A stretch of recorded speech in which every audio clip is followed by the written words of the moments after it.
How to Succeed in Business Without Really Trying is one of the smartest, funniest musicals ever to hit Broadway.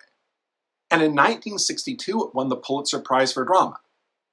Now, despite my videos offering my alternate choices for what I think should have won that prize, that year I definitely think that the winner deserved it. But here's the thing.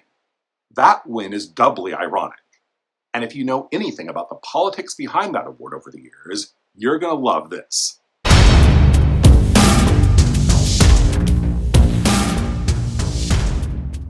If you've been following my alternate Pulitzer series, you've seen me discuss how the trustees at Columbia University have often vetoed the committee's choice, one time so that they could award it to one of their own, and many other times not allowing the prize to go to anyone at all when they objected to the committee's choice on political grounds. In my recent video, counting down the 10 worst Pulitzer choices of all time, I talked about this meddling, and I mentioned how for some of those years, especially 1947, I'm confused by the failure to award any play at all, and I was unable to find the reason for this in my research. And if you do know why, seriously, let me know in the comments. But there are 2 years when I do know what happened, 1951 and 1963. And that's what makes the 1962 win for How to Succeed so deliciously ironic.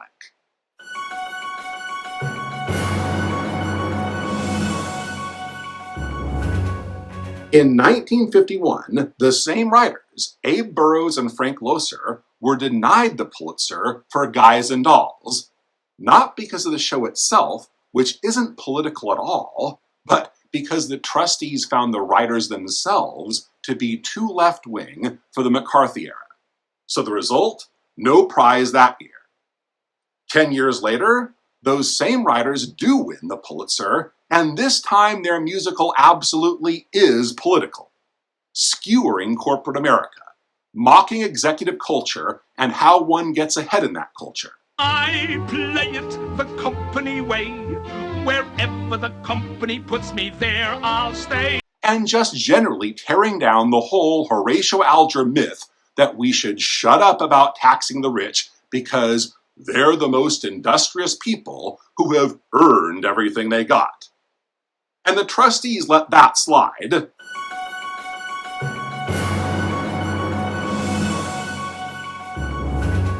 And then, the very next year, 1963, they do veto the Pulitzer Committee's choice again, this time for one of the great classics of American theater, Who's Afraid of Virginia Woolf?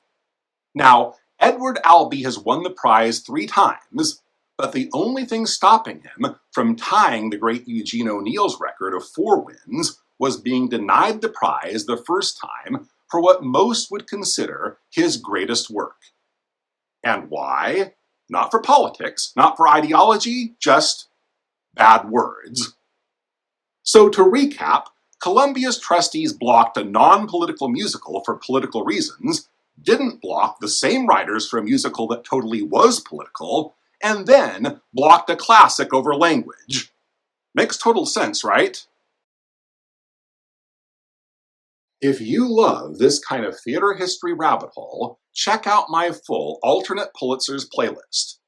I've already indicated my choices for each year, made a separate video ranking the top 10 worst Pulitzer decisions, and I want to hear your picks too.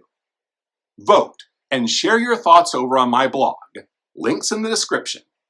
And seriously, if anyone knows why they skipped 1947, I'm all ears. Remember to like, share, and subscribe for more theater content here on this channel, and I'll see you next time.